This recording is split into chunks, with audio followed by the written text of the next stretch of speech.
প্রথম প্রথম পরিচয় হওয়ার সময়ে মানুষ যেমন দেখায় চিরদিন তেমন থাকে না।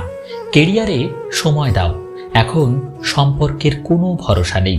পৃথিবীতে কিছু লোক বেঁচে থাকে আর বেশিরভাগ বেঁচে থাকার চেষ্টা করে।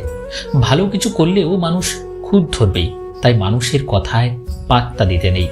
কাউকে খুব বেশি ভালোবাসা মানেই হলো অবহেলার শিকার হওয়া আর পরবর্তীতে মানসিক রোগী হয়ে যাওয়া। মানুষ যেমন দেখায় চিরদিন তেমন থাকে না। কেরিয়ারে সময় দাও, এখন সম্পর্কের কোনো ভরসা নেই। পৃথিবীতে কিছু লোক বেঁচে থাকে আর বেশিরভাগ বেঁচে থাকার চেষ্টা করে। ভালো কিছু করলেও মানুষ খুঁত ধরবেই, তাই মানুষের কথায় পাত্তা দিতে নেই। কাউকে খুব বেশি ভালোবাসা মানেই হলো অবহেলার শিকার হওয়া আর পরবর্তীতে মানসিক রোগী হয়ে যাওয়া।